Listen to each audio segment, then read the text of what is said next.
So we're going to take a look at the texture analysis exercise, which is one that was introduced as part of the 25 texture challenge quite a while ago. But I decided that on a smaller scale of doing just one page's worth, it would be quite valuable as a bridge to get into the dissections exercise. Initially, I really only meant for the dissections exercise to be somewhere that students could start playing around with texture, just getting accustomed to it.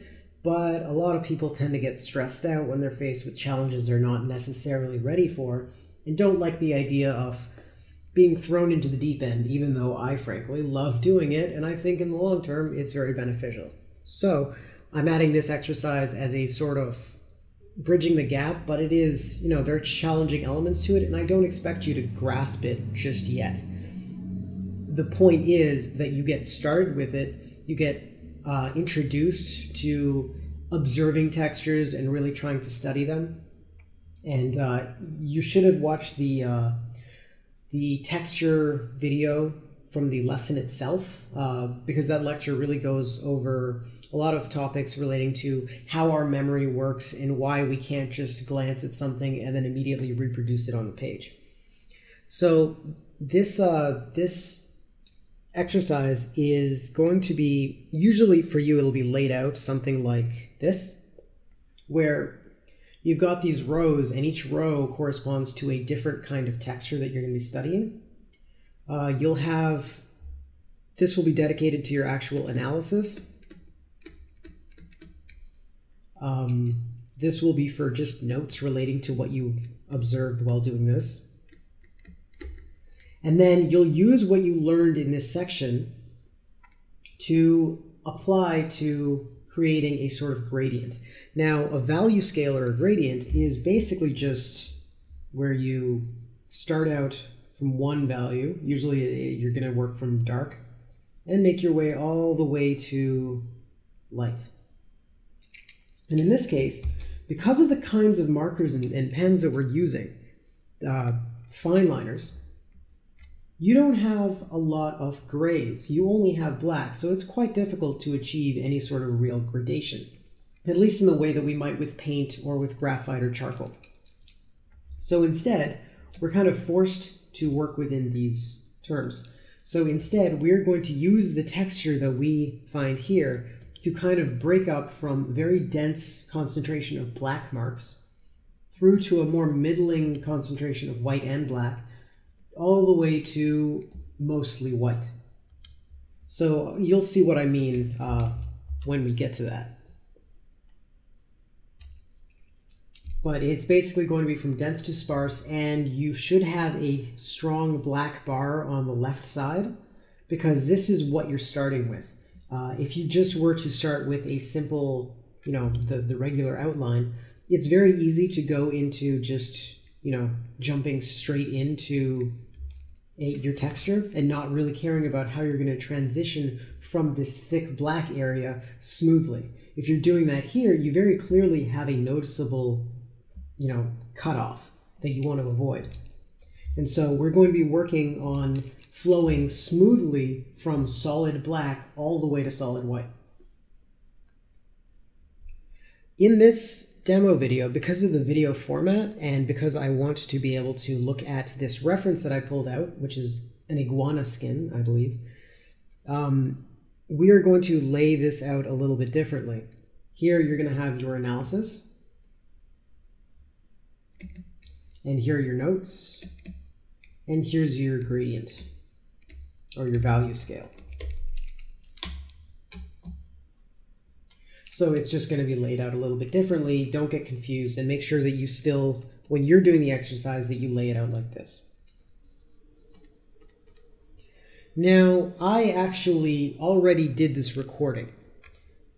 Unfortunately, the recorder that I was using did not pick up any of the audio, so I have to redo it. I've already got the different sections drawn in, and I'm not going to be redrawing them. Instead, I'm going to you'll see the sped up little crops of me actually drawing each section, and with the end result, I'll explain to you, what I was doing and what I analyzed and what I gleaned from it, and what you should be looking at and focusing on if you're doing a particular kind of texture like this or how you might apply it to different textures. First off, when you're looking for textures, look for high resolution images. Google image search does have a search tools function which you can go into and set your size to large, and that'll only show you images larger than a certain threshold. So you'll be more likely to get higher resolution images. When you get that high resolution, you can really see a lot of what's present. And the whole purpose of this first part, the analysis, is to really look at the texture and find all the elements and try and replicate them faithfully. We don't want to worry about organizing any of the information just yet. We just want to see, study it, and carry it over. So every mark that you put down should somehow relate to a mark that, or some element that is present on the form. If you see a bunch of bumps or pebbles or something, don't go drawing something like this, because those are not going to be inherently related to what's here. I want you to, between every single mark that you put down, go back to your reference and identify what you want to draw next and draw that very specific thing. So in this case, let's say I wanted to draw this specific scale and I was going to draw these edges here to start with. That's what I'm going to draw. I'm going to keep looking back to make sure that I'm doing it accurately. I'm going to plan out my lines and I'm going to make an effort to capture what is there.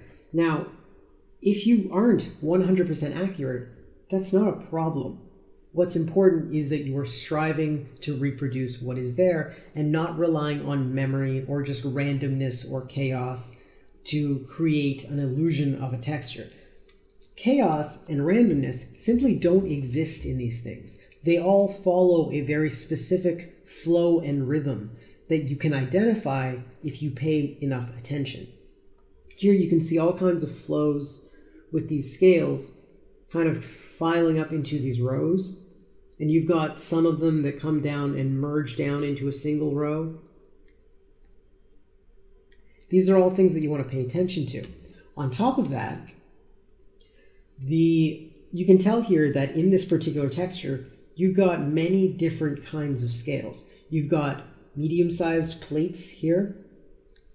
I'll use a different brush color for this. You've got very small, densely packed ones all throughout here. You've got these really, really big plates that are like standing out, and there's maybe just one on each side. I'm not actually sure which part of the iguana this is. I think it might be around its head. That might be around its cheek. And then you've got these other ones that kind of transition between them. This is what you want to pay attention to. The fact that they are different and how they are different. The smaller ones are actually quite, they're more getting more towards circular at times. They're still a little bit blocky, but not nearly as much as the big ones. The big plates that have clear corners, they're rounded out, but they are still distinct. And so being able to identify these different properties of the different areas is very important. Also worth mentioning, a single texture or a single, photo reference will have a lot of different kinds of texture in it. And on top of that, even if you look at a single object, that object may have different levels of texture. For example, if you look at a stone wall, you might see that this stone wall has bricks that are interlocking. And maybe there's gaps between them, and you can really focus on how these forms relate to one another, how they are divided up in terms of size and scale, and how many small or big ones there are. But then on top of that, you have another layer, another level of depth to this texture, where each brick has its own little divots that are, popping up here. You might have cracks.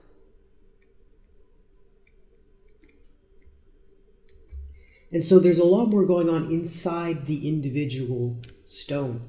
And you may want to even ignore all of these other stones, and you may want to focus in just on one of them. That's up to you. Ultimately, you still are going to want to, even if you're focusing on the interlocking bricks, you're still going to want to include some of the implied little details here, because a simple brick like this is not just going to be blank. That's not going to read well. It's not going to be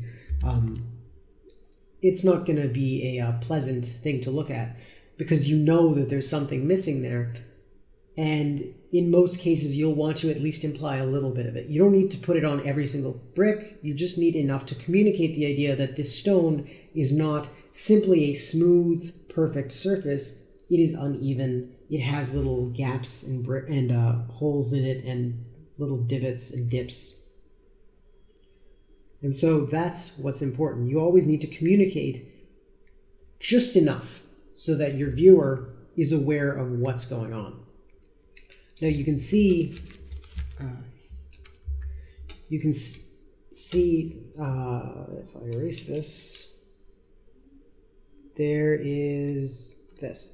This is a demo from the dissections where I've focused primarily on the whole wall as a texture. And so I'm really interested in how these interlocking bricks can wrap around this form, but I still included some of the little details that are present on each stone.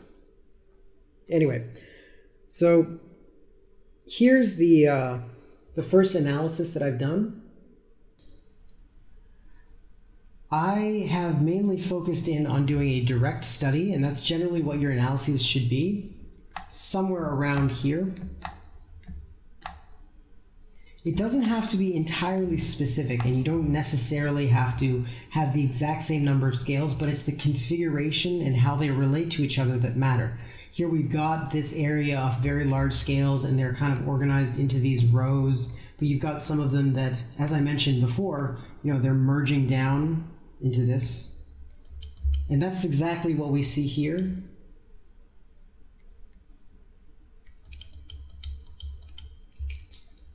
You've also got these smaller, more rounded, more even and densely packed scales, but they've got smaller gaps between them. And so it's all about the relationships between the elements. Here you've got larger gaps, but they're filled with what appears to be maybe dirt and other little substances. And that's something to keep an eye on. These little differences in how, yes, they've got gaps, but the gaps are different. There is still a little bit of dirt here, but it's so densely packed that it doesn't really matter. Now, of course, when we're drawing these, we are still focusing primarily not on drawing each individual form on its own, but drawing the shadows that they cast. You can see here that I have very little going on in here, but you can see that there's a very strong cast shadow coming down here on this side. And so you'll see more of that. I'm not necessarily trying to enclose everything completely. But either way, however you approach it, your main focus is on analyzing and studying what is here. The drawing itself is just a side product of that analysis. It's not about making this analysis look pretty or anything. It's about what you're learning. And as you go, you want to be making notes about the things that you see here. So here I said, rather than interlocking, the bigger scales follow a straight row and column. So rather than being bricks where they're staggered and interlocking, they tend to flow in these columns, which I mentioned before. There's dirt and discoloration between the large plates, that's here. And small and narrow gaps between the smaller plates, which are in this area. Now, I've taken what I've learned here from this analysis, and I'm going to leverage it as a tool because I want to produce my whole gradient of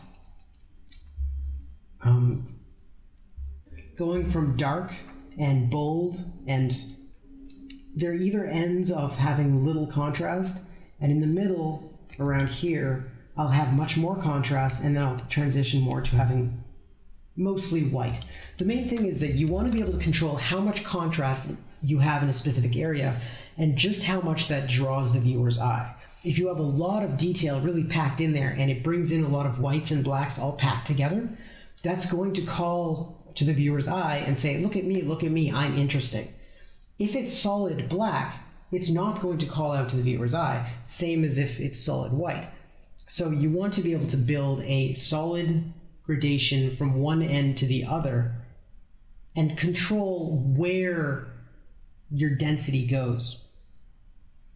And so here's the gradient that I produced. And so as you can see, I've used these layered scales, and I've kind of built up from a solid black. That bar that I had there beforehand, here's the gradient. I'm maintaining this because it forces me, as I mentioned before, to start from solid black and to work my way up. And I'm not afraid here to really let that black eat into my texture, because I really want this area to be as dark as possible, and I could have frankly pushed it much further. One thing that I don't feel I did enough was really accentuating the floating gaps here. Like, they're narrower, but I did cram them in a little bit too densely in my my use of these tools. So it doesn't look as much like an iguana scales as it could have because of that missing component. They do have all these gaps in between them that are quite valuable in capturing that aesthetic. Another thing I want to bring to your attention is that if you look here at these little black scales, I have a lot of students that will be inclined to color those with solid black because they see black scales, and so they think, well, I'm just going to make it black and that's fine. The same thing happens when students are drawing eyes for the animals lesson. They will often fill in the pupil with black, and especially if you've got animals who have eyes themselves that are completely black, they'll just fill it in completely. And this is not a good idea, because it's not something that we inherently do to any other color or any other value in a construction. Therefore, there's no logical reason to go filling this in with black. Black is just the local color of that material. We don't care about the local color at all. We treat our constructions, our textures, all of our forms as though they are solid, matte, white, or even like a middle gray. The point is that you're not trying to reflect that, you're ignoring it, and you're focusing only on the values of the shadows, or cast shadows rather. And you're focusing on what you need to do to use the shadows and use the light and dark as a tool to communicate what you're drawing. So as you go, be sure to not just focus on the major elements. Also think about the little pits and scratches and scuffs and whatnot that are present on each element that you're drawing. Not just for scales, but really for everything. It goes back to the levels of texture that are present in a brick or a wall or whatever. And gradually you want to make these more and more sparse. So here I use the fact that you've got these large scales as a tool to achieve a decreasing in density as we went this way. I specifically decided to go against that here because it's kind of an iconic element of this iguana's, cheek scale or whatever it is. And so I wanted to add some of that in there. But generally you are moving from dense and dark to sparse and light. And we do that by focusing in on the cast shadows. And on this side, it's like there is a light source that is shining directly. So the cast shadows themselves become smaller, become less common, and you end up with a lot more lost and found edges. And so here, if you're drawing a lost and found bump, you might have something like this where you've got clear openings. This is the exact opposite of how we approach our large major forms, where we're drawing those to be solid and complete. Here we're not concerned with their solidity. We may be concerned with their thickness. Like for example here you can see that I've added an edge to show that these scales do have thickness to them. But we don't care if they feel like they can support weight. That's not their job. Their job is to simply give the impression that a surface is uneven or it's very smooth or whatever else. And so our focuses change depending on what we are trying to communicate in different areas. So I think that just about covers the texture. Again, make sure that you do read and watch the video for the texture lesson section of lesson 2, because it really goes over just how we think, how to use cast shadows, and a lot of the skills that you're going to be employing here. Also, this exercise has full notes on how to approach it, common mistakes, and other similar useful things. So I'd recommend that you check out the link in the description, go see the actual written content for this exercise. Again, it's only going to be one full page of these, so don't worry about doing any more than that, and don't worry if you don't get it right off the bat. It is a slow process, and you learn a great deal just from doing it and then letting it sink in over time. So I hope this helped, and if you have any questions, be sure to ask.